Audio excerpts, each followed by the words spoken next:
और चलिए अब आपको राजधानी रायपुर की तस्वीरें दिखाते हैं। 10 दिन के विदेश दौरे के बाद सीएम विष्णुदेव साय वापस लौटे हैं और उनका स्वागत किया जा रहा है।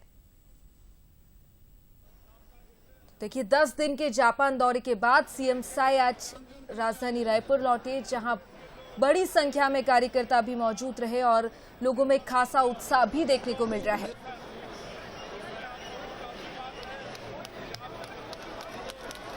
छत्तीसगढ़ लगातार ही विकास की राह पर है और ऐसे में कई निवेशकों से चर्चा कर सीएम साय लौटे हैं। कई सौगातें छत्तीसगढ़ को सीएम साय देने वाले हैं।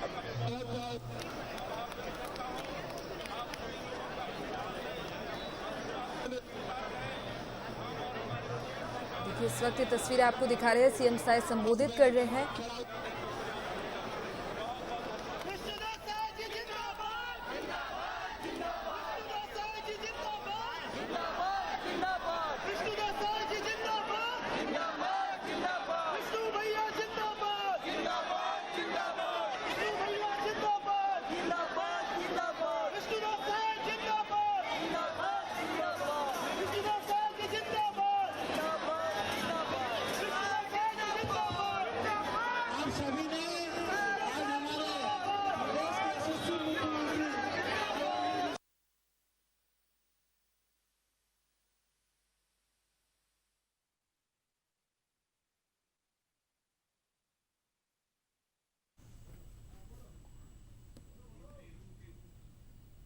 देखिए कई मंत्री भी वहां पर मौजूद है। सीएम साय संबोधित कर रहे हैं। सीएम साय आज छत्तीसगढ़ वापस लौटे हैं राजधानी रायपुर में। ये तस्वीरें आपके सामने, जहां कई कार्यकर्ता, बड़ी संख्या में कार्यकर्ता वहां पर मौजूद हैं। उनके साथ उनकी धर्मपत्नी भी मौजूद है और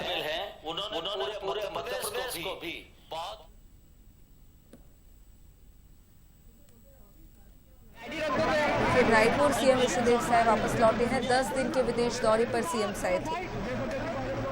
आज वो राजधानी रायपुर वापस लौटे, उनके साथ उनसे मुलाकात करने और उनकी पत्नी भी वहां पर मौजूद है और प्रेस से चर्चा करते हुए सीएम साय नजर आ रहे हैं।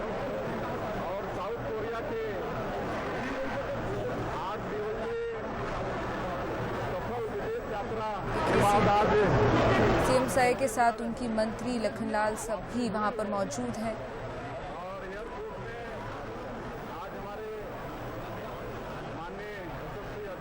कई विकास कार्यों की सौगात छत्तीसगढ़ को सीएम साय देंगे। अब बता दें कि 10 दिन के विदेश दौरे पर सीएम साय थे, जापान गए हुए थे और आज वो राजधानी रायपुर वापस लौटे हैं। ऐसे में और प्रदेश भर के देवतुल्य कार्यकर्ता यहाँ पर अभूतपूर्व स्वागत किए हैं। इसके लिए मैं सबसे पहले उनका आभार व्यक्त करना चाहूँगा, उनका धन्यवाद करना चाहूँगा। और ये जो 22 अगस्त से 29 अगस्त तक की 8 दिनों की यात्रा थी, ये बहुत ही यात्रा सफल रही। इसमें टोक्यो, ओसाका और सोल, जिसको सियोल भी कहते हैं, दक्षिण अफ्रीका के अंतर्गत है, तो इन शहरों में जाने का अवसर मिला है। और सौभाग्य है कि हमारे देश के यशस्वी प्रधानमंत्री श्री नरेंद्र मोदी जी वो भी जापान की यात्रा पर हैं और वो जब से हमारे देश के प्रधानमंत्री बने हैं तो विश्व में हर जगह भारतीयों का मान और सम्मान बढ़ा है। मैं पहले भी विदेश गया हूं, लेकिन इनके प्रधानमंत्री बनने के बाद जो विदेशों में भारतीयों का सम्मान है वो पहले कभी नहीं रहा। हम सब लोगों के लिए सौभाग्य का विषय है। और ये दौरा माननीय प्रधानमंत्री जी का, इसमें जापान के साथ में जो एमओयू हुआ है, आने वाले 10 साल में करीब 6 लाख करोड़ का निवेश आने वाला है, जिससे हमारे देश और छत्तीसगढ़ को भी लाभ होने वाला है। और ये निश्चित रूप से हमारे देश की अर्थव्यवस्था और छत्तीसगढ़ में औद्योगिक निवेश और विकास को भी एक नया ऊर्जा देगा। और हमारा ये जो जापान और साउथ कोरिया का जो यात्रा है, ये सीधे सीधे छत्तीसगढ़ को जोड़ने का इसमें काम हुआ है। इसमें ओसाका में वर्ल्ड एक्सपो 2025 का आयोजन हुआ है, जिसमें छत्तीसगढ़ का पेविलियन भी, जिसका शुभारंभ हमारे हाथों से हुआ, 22 तारीख से लेकर आज 30 तारीख है, आज तक चलने वाला है। और इसमें बहुत अच्छा पेविलियन की तारीफ वहां पर हो रही है, क्योंकि पेविलियन के माध्यम से हम लोगों के प्रदेश की जो नई उद्योग नीति है उसको दुनिया के सामने में रखने का प्रयास किए हैं। और सिरपुर जहां पर है और बुद्धिज्म से जो रिश्ता है हमारे प्रदेश का, उसको भी वहां बताने का प्रयास पेविलियन के द्वारा हुआ है। और हमारे छत्तीसगढ़ का जो डोकरा आर्ट है, यहाँ का कोसा है, यहाँ का हस्तशिल्प है, उसको भी पेविलियन में प्रदर्शित करने का प्रयास हुआ है। और सबसे बड़ी बात है कि छत्तीसगढ़ पहला राज्य है जो इन सारी जानकारियों को जापानी भाषा में प्रस्तुत किया है। इससे वहाँ के लोगों को छत्तीसगढ़ को समझने में बहुत आसानी हुआ है और इसकी सराहना सबने की है। और करीब 30,000 लोग हमारे छत्तीसगढ़ के पेविलियन में रोज आते थे। ये हम लोगों के लिए, छत्तीसगढ़ के लिए बड़ा सौभाग्य का विषय है। और उसी तरह से जापान की संस्कृति को भी बहुत करीब से देखने का हम लोगों को अवसर मिला है और ये सीख मिली है कि कैसे हम लोग अपनी संस्कृति को भी उद्योग और पर्यटन से जोड़ के प्रदेश को आगे बढ़ा सकते हैं। और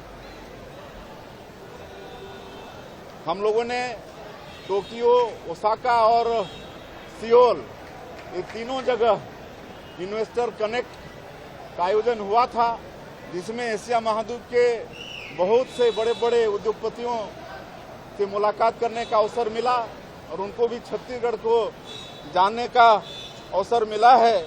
और 6 MOU हुए हैं विभिन्न क्षेत्रों में, खाद्य प्रसंस्करण, स्किल डेवलपमेंट, पर्यावरण संरक्षण, इलेक्ट्रॉनिक्स और EV जैसे सेक्टर में ये 6 निवेश प्रस्ताव दिए हैं, जिसमें सरताज फूड्स, SAS सानवा, बायोसीड्स, बियानी ग्रुप और मॉडर्न टेक, ये कंपनियों के साथ MOU हुआ है। आने वाले समय में ये इन्वेस्ट करेंगे हमारे छत्तीसगढ़ में, जिससे विकास को भी, मतलब उद्योग को भी विकास मिलेगा और हमारे लाखों लोगों को रोजगार भी मिलेगा। उसी तरह से वहाँ की जो बड़ी बड़ी संस्थाएं हैं, NTT है, जेट्रो है, KITA है, मोराबू, हसीन, ATCA और यूनिकोरल जैसी जो बड़ी बड़ी संस्थाएं हैं, इनके साथ भी हम लोग की मुलाकात हुई है, चर्चा हुई है। और IT, semiconductor, cloud, pharma, electronics, logistic और स्किल ट्रेनिंग, इन क्षेत्रों पर इन संस्थाओं से चर्चा हुई है। तो इस क्षेत्र में इनका भी सहयोग हमारे छत्तीसगढ़ को मिलने वाला है। कोरिया में ICC के साथ हमारा MOU हुआ है, वे हमारे नॉलेज पार्टनर बनेंगे और हमारे प्रदेश में औद्योगिक नीति के तहत उद्योगों में नई तकनीक और स्किल और मैन पावर तैयार करने में इनके द्वारा हमारे छत्तीसगढ़ को सहयोग मिलेगा। इस तरह से ये दोनों देश की विदेश यात्रा बहुत ही सफल रहा है। मुझे पूरा विश्वास है कि इस दोनों देश की यात्रा से छत्तीसगढ़ को लोग अच्छे से जानेंगे और एशिया महाद्वीप के बड़े उद्योगपतियों से भी मुलाकात हुई है। सबका बहुत इंटरेस्टेड हैं हमारी नई उद्योग नीति और हमारे छत्तीसगढ़ के विषय में जो जानकारी उनको दिए उससे बहुत इंटरेस्टेड हैं और आने वाले समय में ये भारी निवेश आएगा, ऐसा मुझे पूरा विश्वास है।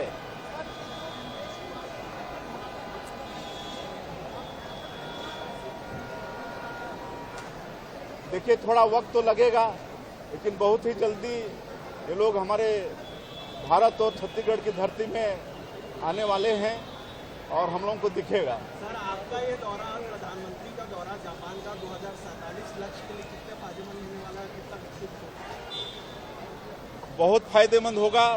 जिस तरह से माननीय प्रधानमंत्री जी 2047 तक इस देश को विकसित भारत के रूप में खड़ा करने का संकल्प लिए हैं और हम लोग भी सहयोगी होते हुए विकसित छत्तीसगढ़ का विजन डॉक्यूमेंट तैयार किए हैं और उस तो छत्तीसगढ़ के मुख्यमंत्री विष्णुदेव साय को आप सुन रहे थे। 10 दिन का जो दौरा रहा है दक्षिण कोरिया का और इसके साथ ही जापान का, और पूरी जानकारी दी कि क्या कुछ हुआ, कितने एमओयू हुए और छत्तीसगढ़ के विकास के लिए काफी महत्वपूर्ण यह दौरा है।